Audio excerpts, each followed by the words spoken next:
Gold trusted gold buyers తాకట్టులో ఉన్న బంగారాన్ని విడిపించి ఈ రోజు ఉన్న మార్కెట్ ధరకే కొనబడును. మరిన్ని వివరాలకు సంప్రదించండి 7771077720. ధర్మపురి అరవింద్ ఎటువంటి ఎలివేషన్ కోరుకుంటున్నారు? ధర్మపురి అరవింద్కి రావాల్సిన నాకు 45% ఓటు వచ్చింది 2019లో. 2024లో 48 పైచిలుకు శాతం ఓటు వచ్చింది. నెక్స్ట్ ఎలక్షన్లో 52% దాటాలన్నది నా టార్గెట్. నేను టార్గెట్ 55 పెట్టుకొని పనిచేస్తా. ఇది నాకు ఎలివేషన్, ఇది కోరుకుంటున్నా. అంటే ఎంపీగానే ఉండిపోవాలనుకుంటున్నారు కేంద్ర మంత్రి? భారతీయ జనతా పార్టీకి ఈ శాతం ఓటు రావాలని నేను పని చేసుకుంటున్నా. నాకు ఎంపీ టికెట్ ఇస్తే ఎంపీ టికెట్ నిలబడతా, ఎమ్మెల్యే ఇస్తే ఎమ్మెల్యే నిలబడతా, ఏమి ఇవ్వకుంటే పని చేస్తాము. సో రాబోయే రోజుల్లో తెలంగాణలో అధికారాన్ని స్థాపించేది నెక్స్ట్ ఎలక్షన్స్లో బీజేపీ అని మీరు అంటారు? కానివ్వండి, మార్పులు చేర్పులు అన్నీ అయినాక అంటారుగా మీరు, అదే కదా ఇంతకుముందు అన్నారు మీరు. ఏదైనా పనితనం బట్టి ఉంటుంది రిజల్ట్. ఇప్పుడే మీరు ఊకే కాంగ్రెస్ బీజేపీ మధ్య పోటీ ఉంటుంది. సో ఎవరిది పై చేయిగా ఉంటుంది? దేశవ్యాప్తంగా బీజేపీ పై చేయి ఉంది, ఇక్కడ లేదు.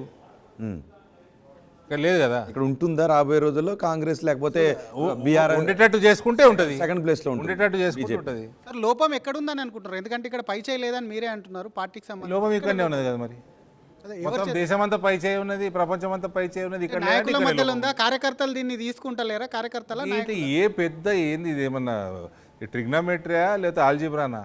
ఈడ రిజల్ట్ వస్తలేదంటే లోపం ఇక్కడనే ఉన్నది కదా. దేశమంతా రిజల్ట్ వస్తుంది, ఇక్కడ వస్తలేదు.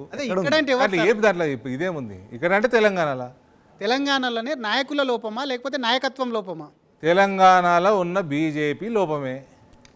తెలంగాణలో బీజేపీ లోపం అంటే అధ్యక్షుడిని అంటున్నట్టే కదా. భారతీయ జనతా పార్టీ ఇక్కడ రిజల్ట్ రాలేదంటే ప్రజలు ఓట్లు వేయలేదు కదా మీకు. ఎందుకు వేయలేదు ఆలోచించుకోవాలి కదా.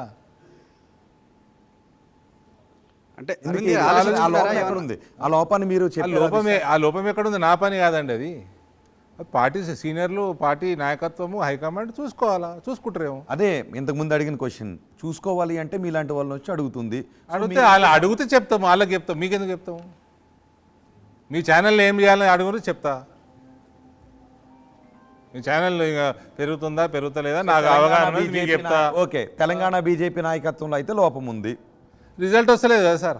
సో తెలంగాణ బీజేపీ నాయకత్వ లోపం కారణంగానే రిజల్ట్. ఇప్పుడు హైదరాబాద్లో 48 గెలిచినాము కార్పొరేటర్లు, ఎమ్మెల్యేలు గెలవలే. నా దగ్గర 60లో 28 గెలిచినాము, ఎమ్మెల్యే గెలిచినాము. సో మీకు అధ్యక్ష బాధ్యతలు ఇస్తే ఆ లోపాన్ని సవరించి చేసి చూపిస్తారు, రైట్? వేరే విషయం సార్. ఒక దగ్గర రిజల్ట్ వస్తుంది, ఒక దగ్గర రిజల్ట్ వస్తుంది. ఆ లోపాన్ని సవరించే సత్తా ఎవరిలో ఉంది? బండి సంజయ్ మార్చిన తర్వాత జరిగాయి కదా, అంటే లోపం అక్కడి నుంచి స్టార్ట్ అయిందా? అట్లా ఏం లేదు సార్.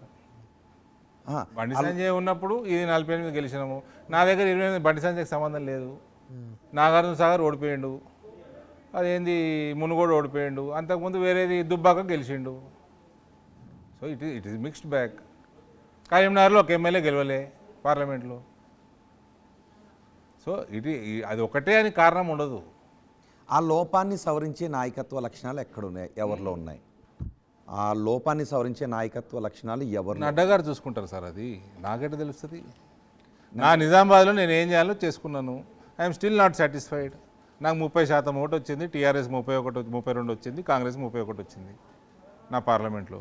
ఒక బీజేపీ ఎంపీగా మీ ఉద్దేశం మీ నియోజకవర్గంలో గెలవడమా? తెలంగాణలో బీజేపీ ఎంపీగా నాకున్న బాధ్యత నేను చేసుకుంటా కదా. నాకు లేని బాధ్యత మీద వాడు చేస్తామేంది?